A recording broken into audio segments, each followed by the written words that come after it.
Kalian pasti tidak asing dengan kata evolusi. Menurut kalian, apa sih evolusi itu? Bagaimana evolusi terjadi dalam makhluk hidup? Dan apa saja mekanisme yang mempengaruhi evolusi itu? Untuk mengetahui hal-hal tersebut, simak video berikut ini ya. Evolusi adalah proses perubahan makhluk hidup yang terjadi secara perlahan-lahan dan dalam jangka waktu yang sangat lama, sehingga akan terbentuk spesies yang lebih baik atau kompleks. Sedangkan berdasarkan ilmu biologi, evolusi merupakan cabang biologi yang mempelajari sejarah asal-usul makhluk hidup dan keterkaitan genetik antara makhluk hidup satu dengan yang lainnya. Berikut pengertian evolusi menurut beberapa ilmuwan. Pada teori evolusi Lamarck ini ada dua gagasan utama, yaitu yang pertama, sifat atau ciri yang diperoleh dari lingkungan bisa diwariskan kepada keturunannya. Pada konsep pewaris sifat tersebut memodifikasi organisme yang diperoleh selama hidupnya. Pada teori ini, Lamarck mencontohkan awalnya nenek moyang jerapah itu berleher pendek. Leher jerapah menjadi akibat penjuluran terus-menerus. Kemudian jerapah yang leher panjang diwariskan ke semua keturunannya. Kemudian yang kedua yaitu gagasan use dan disuse, atau digunakan dan tidak digunakan, di mana bagian tubuh yang dipakai secara intensif untuk menghadapi lingkungan tertentu akan menjadi lebih besar dan kuat. Sementara bagian tubuh yang jarang digunakan akan mengalami kemunduran. Seleksi alam Darwin. Penjelasan yang mendukung teori evolusi biologi menurut Charles Darwin adalah seleksi alam. Seleksi alam adalah seleksi akibat sumber daya alam yang terbatas, sehingga makhluk hidup terpaksa beradaptasi. Mekanisme seleksi alam Darwin didasari oleh adanya kompetisi dan adaptasi. Di alam terdapat hukum di mana yang kuat yang akan bertahan hidup. Hal ini menunjukkan adanya kompetisi dalam bertahan hidup. Misalnya, kompetisi dalam mendapatkan makanan, individu yang tidak bisa mendapatkan makanan dengan sendirinya akan mati. Misalnya, pada awalnya jerapah terlahir dengan beragam. Ada yang memiliki leher panjang, namun ada juga yang memiliki leher pendek. Jerapah yang memakan daun yang berada di pucuk pohon dan hanya dapat dicapai dengan leher yang panjang. Hal ini membuat jerapah leher pendek kesulitan mencari makan dan akhirnya tidak dapat bertahan hidup. Adaptasi adalah kondisi di mana suatu organisme menyesuaikan diri dengan lingkungannya. Adaptasi dapat berupa mutasi gen yang mengubah karakteristik fisik dari organisme agar lebih menguntungkan dalam lingkungan. Teori evolusi dari August Weismann. Pada teori August Weismann bahwa perubahan sel-sel tubuh akibat pengaruh lingkungan tidak diwariskan pada keturunannya. Evolusi menyangkut pewarisan gen-gen lewat sel-sel kelamin. Ini bermakna jika evolusi berkaitan dengan gejala seleksi alam pada faktor-faktor genetik. Pewarisan pembuktian teorinya dengan memakai tikus, di mana tikus ini disilangkan dengan dua tikus yang masing-masing ekornya dipotong. Selanjutnya, anak-anak tikus ini yang sudah dewasa dipotong ekornya dan disilangkan dengan sesamanya. Hasilnya, anak-anak tikus yang berekor. Ia melakukan percobaan tersebut hingga 21 generasi tikus dan hasilnya tetap sama. Penjelasan selanjutnya yaitu mengenai mekanisme evolusi. Terdapat 5 mekanisme evolusi oleh masing-masing agen penyebab evolusi. Yang pertama yaitu seleksi alam, yang kedua pergeseran genetik atau genetic drive, yang ketiga aliran gen atau gene flow, yang keempat mutasi gen, dan yang terakhir atau yang kelima hukum Hardy-Weinberg. Nah, seleksi alam dan juga pergeseran genetik atau hanyutan genetik itu termasuk dua mekanisme evolusi yang utama, di mana 1. Seleksi alam. Jika melihat bermacam-macam populasi makhluk hidup di alam, maka kita akan menemukan bahwa setiap populasi terdiri atas individu-individu yang bervariasi. Beberapa varian mungkin menghasilkan keturunan yang lebih banyak dibanding yang lain. Keberhasilan yang berbeda dalam reproduksi ini adalah seleksi alam. Hal ini dipengaruhi oleh perbedaan kemampuan individu untuk bertahan hidup dan berproduksi. Menurut The American Heritage Science Dictionary, seleksi alam adalah suatu proses di mana organisme-organisme yang lebih baik penyesuaiannya terhadap lingkungan akan menghasilkan keturunan yang lebih banyak dibanding yang lain.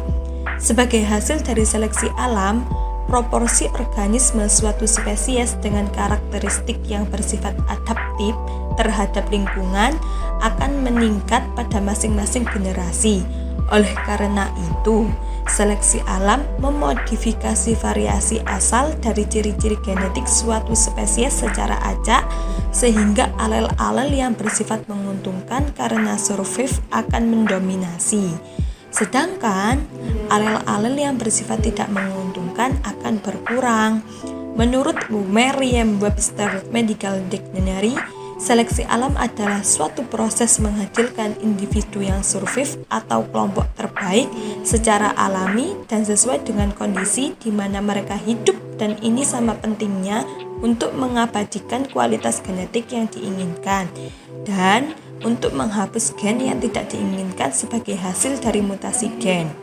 Seleksi alam mengakibatkan alel diturunkan ke generasi berikutnya dalam jumlah yang tidak proporsional dengan frekuensi relatif generasi saat itu, sehingga mengubah kumpulan gen. Seleksi alam mengakumulasi dan mempertahankan genotip yang menguntungkan dalam suatu populasi. Pengaruh dari seleksi alam dalam penurunan frekuensi suatu sifat dalam suatu populasi berlangsung dengan 3 cara sebagai berikut. 1. Seleksi penstabilan atau stabilizing selection. Bekerja terhadap fenotip ekstrim dan menyukai varian antara yang lebih umum, seleksi ini mengurangi variasi dan mempertahankan keadaan yang tetap pada suatu waktu tertentu untuk suatu fenotip khusus. Sebagai contoh, bayangkan populasi kelinci yang panjang kakinya bervariasi pada lingkungan yang di dalamnya terdapat anjing hutan. Kelinci yang kakinya panjang akan tereliminasi karena mereka tidak dapat melintasi lubang-lubang kecil untuk melarikan diri dari anjing hutan. Kelinci yang kakinya pendek juga akan tereliminasi karena mereka tidak dapat berlari cepat untuk menghindari diri dari anjing hutan. Hasilnya adalah populasi kelinci yang panjang kakinya sedang relatif lebih bertahan, variasi kelinci akan berkurang dan populasi akan stabil. Yang kedua dari seleksi alam yaitu seleksi langsung atau direct linear selection, yaitu seleksi ini menggeser keseluruhan susunan populasi dengan cara lebih menyukai salah satu varian yang ekstrim. Sebagai contoh, jika di sebuah hutan terdapat populasi jerapah, misalkan makanan jerapah adalah daun-daun sejenis pohon yang ukurannya cukup tinggi, proses seleksi tentu saja ke arah leher yang lebih panjang. Yang ketiga, seleksi penganekaragaman atau diversifying selection, yaitu menyeleksi sifat rata-rata dan lebih menyukai sifat yang ekstrim. Perhatikan ukuran biji populasi pohon oak yang berkisar dari yang kecil hingga yang umpamakan suatu spesies tupai pemakan biji oak menyerbu hutan. Tupai-tupai itu tidak akan memakan biji yang kecil sebab terlalu sulit untuk ditempatkan. Mereka juga tidak akan memakan biji yang besar sebab terlalu besar untuk dibawa. Setelah beberapa tahun, biji oak yang ukurannya sedang akan menghilang, tetapi biji yang ukurannya kecil dan besar akan survive dan berkecambah. Selanjutnya, hutan oak tersebut akan memiliki pohon dengan 2 ukuran biji yang berbeda. Yang kedua, dari mekanisme evolusi yaitu hanjutan atau pergeseran genetik atau genetic drift. Hanjutan atau bergeseran genetik adalah perubahan dalam frekuensi gen pada suatu populasi berukuran kecil akibat kejadian acak.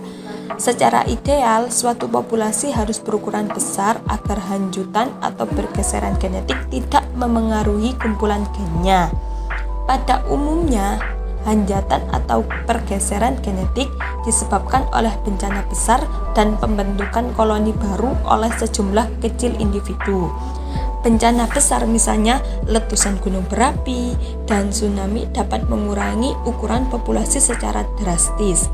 Akibatnya, struktur genetik populasi kecil yang selamat mungkin tidak mewakili struktur populasi semula. Situasi ini biasanya disebut sebagai efek leher botol. Untuk yang ketiga dalam mekanisme evolusi, yaitu aliran gen atau gene flow, itu adalah pertukaran dari variasi genetik antar populasi ketika faktor geografi dan habitat bukan rintangan. Ernst Mayr berpendapat bahwa aliran gen seperti homogenizing atau penyamaan gen dapat menetralkan adaptasi selektif. Pendapat ini didukung oleh Campbell pada tahun 2003 yang menyatakan bahwa aliran gen cenderung mengurangi perbedaan antara populasi yang telah terakumulasi akibat seleksi alam atau hanjutan pergeseran genetik. Jika hal ini terjadi cukup luas, aliran gen akhirnya dapat menyatukan populasi yang berdekatan menjadi sebuah populasi tunggal dengan struktur genetik yang sama. Dengan demikian, aliran gen dapat menyebabkan perubahan pada frekuensi alel suatu populasi. Kita tahu, jika frekuensi alel suatu populasi berubah, maka di sana telah terjadi proses mikroevolusi. Ketika ada rintangan ke aliran gen, situasi ini dimasukkan ke dalam istilah isolasi reproduksi dan merupakan hal yang penting untuk terjadinya spesiasi. Gerak bebas alel melalui suatu populasi mungkin juga dirintangi oleh struktur populasi. Sebagai contoh, kebanyakan populasi di dunia nyata tidaklah benar-benar secara penuh dapat saling berbiak silang. Jarak geografi mempunyai pengaruh yang kuat terhadap pergerakan alel di dalam populasi. Yang keempat, dalam mekanisme evolusi, mutasi gen adalah perubahan dalam DNA suatu organisme. Suatu mutasi baru yang diturunkan melalui gamet dapat dengan segera mengubah kumpulan gen suatu populasi.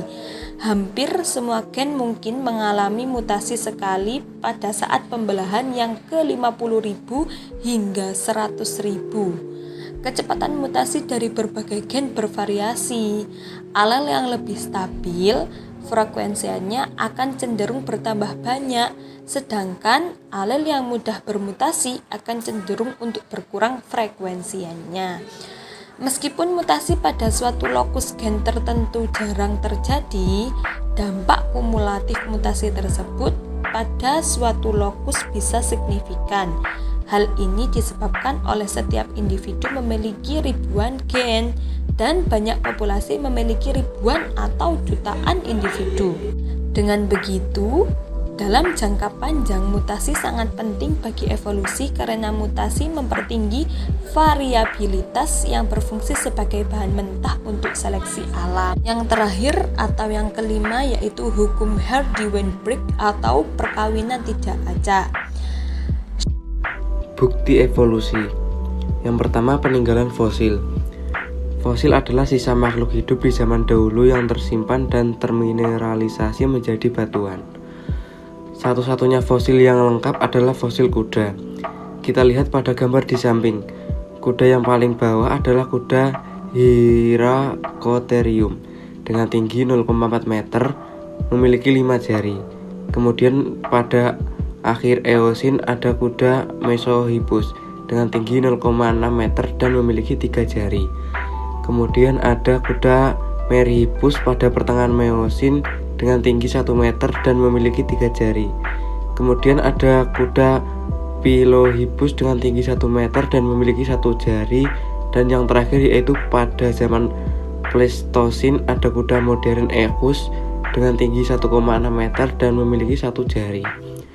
Ilmu yang mempelajari tentang fosil kita sebut sebagai paleontologi. Yang kedua, homologi dan analogi. Homologi merujuk pada kemiripan dalam struktur, gen atau fungsi antara organisme yang diwarisi dari nenek moyang bersama. Contohnya, tulang homolog pada vertebrata adalah bukti homologi struktural, meskipun mereka dapat memiliki fungsi yang berbeda. Lain dengan analogi. Analogi merujuk pada kemiripan dalam fungsi atau bentuk antara organisme yang tidak memiliki nenek moyang bersama yang sama. Analogi seringkali muncul karena adaptasi terhadap lingkungan yang serupa, bukan keturunan bersama. Contohnya, sayap kupu-kupu dan sayap burung memiliki fungsi terbang yang serupa, tetapi mereka berkembang secara independen sebagai respon terhadap tekanan evolusioner dalam lingkungan mereka. Selanjutnya, embriologi perbandingan. Dapat kita lihat di samping ini. Ini merupakan gambar beberapa hewan multiseluler dan termasuk manusia. Hewan multiseluler mengalami embriogenesis, yaitu proses pembuatan embrio dari mulai zigot sampai embrio yang terdapat bersamaan atau mirip. Jadi kita tidak dapat membedakan mana yang ikan, salamander, kura-kura, ayam, kelinci, dan manusia. Perkembangan individu mulai dari dibuainya sel telur sampai individu tersebut mati disebut ontogeni. Sedangkan sejarah perkembangan makhluk hidup disebut filogeni. Jadi ontogeni adalah filogeni yang dipercepat. Yang selanjutnya, variasi individu. Variasi individu dalam satu jenis dipengaruhi oleh kondisi geografis dan makanan. Variasi dalam individu dalam perkembangannya akan menghasilkan keturunan yang berbeda. Adanya variasi tumbuhan dan hewan dimanfaatkan oleh manusia untuk memperoleh bibit unggul. Dapat menghasilkan keturunan yang semakin berbeda dengan nenek moyangnya. Yang selanjutnya, perbandingan fisiologi. Aktivitas fisiologi pada makhluk hidup tingkat rendah maupun tinggi yang terjadi dalam selnya memiliki kemiripan seperti respirasi sel, pembentukan ATP untuk kegiatan sehari-hari. Yang terakhir, petunjuk secara biokimia. Salah satu uji untuk mengetahui kekerabatan adalah uji presipitin. Adanya presipitin atau endepan pada suatu reaksi antigen antibodi. Semakin banyak presipitin yang terbentuk, semakin jauh kekerabatan antara dua jenis makhluk hidup. Apa sih evolusi menurut pandangan Islam? Al-Quran merupakan pedoman hidup umat Islam dan memiliki banyak ilmu yang tidak terbatas.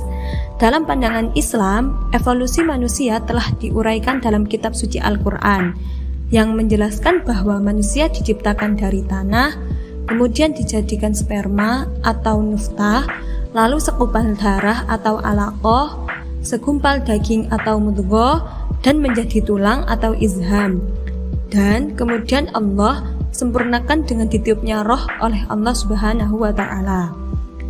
Sedangkan evolusi manusia menurut sains, dalam ilmu sains ada beberapa teori dari para ahli yang menjelaskan proses evolusi manusia. Salah satu tokoh ahli sains yang menganalisis teori ini ialah Charles Darwin. Beliau berpendapat bahwa evolusi manusia terjadi akibat adanya seleksi alam. Dan dalam teori ini mengungkapkan bahwa manusia berevolusi dari spesies kera, yang hal bertentangan dengan konsep penciptaan manusia dalam pandangan Islam. Dari kesimpulan tersebut dapat kita simpulkan bahwa teori umum dan teori agama itu berbeda, tapi kita butuh jembatan untuk memahami apa sih yang menurut ilmu dunia itu relevan dan apa yang menurut ilmu agama tidak relevan, seperti dalam teori Charles Darwin tersebut. Sekian penjelasan dari kami. Sebelumnya ada pantun nih. Burung dara, burung cendrawasih. Cakep. Cari dulu di Papua. Cakep. Cukup sekian dan terima kasih. Semoga bermanfaat untuk semua. Wassalamualaikum warahmatullahi wabarakatuh.